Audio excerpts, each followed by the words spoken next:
सर्वोच्च न्यायालयाने डॉक्टर जया ठाकूर विरुद्ध भारत सरकार या रीट याचिकेचा निकाल देताना महिलांचे मासिक पाळीचे आरोग्य हा त्यांच्या जगण्याचा मूलभूत अधिकार असल्याचं सांगितलं।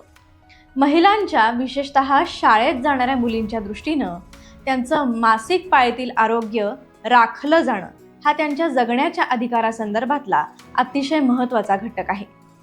शाळेत जाणाऱ्या मुलींना मासिक पाळीच्या दरम्यान आरोग्य व त्यासंबंधीच्या सुविधा उपलब्ध नसतील तर ते या मुलींची जगण्याची प्रतिष्ठा हिरावून घेणारं ठरेल। त्यामुळे त्यांच्या प्रतिष्ठेने जगण्याच्या मूलभूत अधिकाराचं उल्लंघन होईल।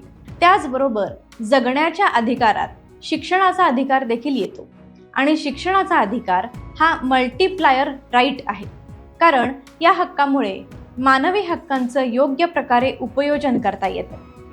अशा प्रकारचा शिक्षणाचा हक्क हा जगण्याचा आणि मानवी प्रतिष्ठेचा एक व्यापक अधिकार असल्याचं सर्वोच्च न्यायालयानं नमूद केलं। यामध्ये न्यायालयानं काही बाबी ठळकपणे अधोरेखित केल्या आहेत।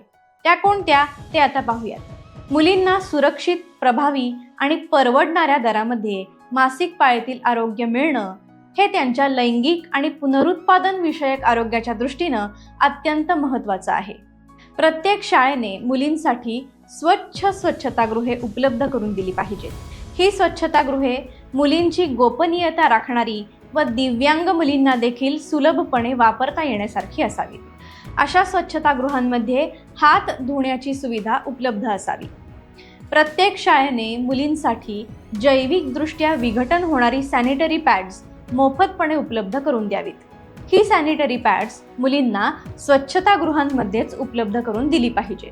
प्रत्येक शाळेमध्ये मेन्स्ट्रुअल हायजीन मॅनेजमेंट म्हणजेच MHM कॉर्नर्स तयार केले गेले पाहिजेत। यामध्ये मुलींसाठी अतिरिक्त अंतर्वस्त्रे व गणवेश तसेच त्यासंबंधीच्या सर्व सोयी उपलब्ध करून दिल्या पाहिजेत। अशा सर्व शाळांनी पॅड्सची योग्य व सुरक्षित पद्धतीने विल्हेवाट लावण्यासाठी स्वतंत्र यंत्रणा तयार करावी। मासिक पाळीतील आरोग्याविषयीचे गैरसमज दूर करण्यासाठी NCERT व SCERT यांनी जेंडर रिस्पॉन्सिव्ह करिक्युलम डिझाईन करावा। सर्व स्त्री पुरुष शिक्षकांना याविषयी पुरेसे संवेदनशील बनवावे। याविषयीची सर्व माहिती समाज माध्यमे व इतर माध्यमातून व्यापक प्रमाणावरती प्रसिद्ध करावी। न्यायालयाने या याचिकेदरम्यान मेन्स्ट्रुअल पॉवर्टी और पीरियड पॉवर्टी या संकल्पनेचे देखील विश्लेषण केले आहे। मासिक पाळी दरम्यान मुलींना भेडसावणारी आर्थिक समस्या व त्याचा दबाव त्यांच्यावरती येणे म्हणजेच पीरियड पॉवर्टी असं न्यायालयानं सांगितलं। यामुळे मुलींना गैरहजेरी व शाळा सोडणे यासारख्या दुहेरी समस्यांना सामोरं जावं लागतं। शाळा सोडणाऱ्या मुलींना बालविवाहासारख्या दुर्दैवी प्रसंगाला देखील सामोरं जावं लागतं। त्यातूनच कौटुंबिक हिंसा, पुनरुत्पादन विषयक अनारोग्य, कुपोषण आणि मानसिक ताण यासारख्या समस्या निर्माण होतात। त्यामुळे शिक्षणासारखा अत्यंत मूलभूत अधिकार त्यांच्यापासून हिरावला जातो आणि परिणामी व्यापक मानवी विकासापासून अशा सर्व मुलींना वंचित राहावं लागतं। शिक्षणाच्या हक्कामध्ये केवळ शैक्षणिक संकुलांमध्ये प्रवेश मिळणे एवढेच अपेक्षित नाही, तर अशा सर्व मुलींना शिक्षणाच्या प्रक्रियेमध्ये भेदभाव न करता अर्थपूर्ण पद्धतीने सहभागी होता येणं हेही महत्त्वाचं साध्य आहे। मासिक पाळीतील सुविधांच्या अभावामुळे मुलींना एकंदरीतच शिक्षणाच्या व्यापक अधिकारापासून वंचित राहावं लागतं।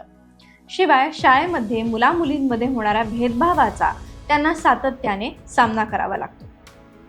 सर्वोच्च न्यायालयाच्या निर्णयाची अंमलबजावणी करणं सर्व खासगी आणि सरकारी शाळांना बंधनकारक आहे। तसंच प्रत्येक जिल्ह्यातील जिल्हा शिक्षण अधिकारी यांनी देखील यामध्ये सक्रियपणे सहभाग घेत शाळांची तपासणी करणं अपेक्षित आहे। न्यायालयानं राष्ट्रीय बाल हक्क आयोग आणि राज्य बाल हक्क आयोग यांना देखील या निर्णयाची अंमलबजावणी होत आहे का नाही याची तपासणी करण्याचे निर्देश दिले आहेत। थोडक्यात राईट टू मेन्स्ट्रुअल हायजीन हा कलम 21 मधील जगण्याच्या अधिकाराचा अत्यंत महत्त्वाचा घटक आहे। ही बाब सर्वोच्च न्यायालयाने अधोरेखित केली आहे।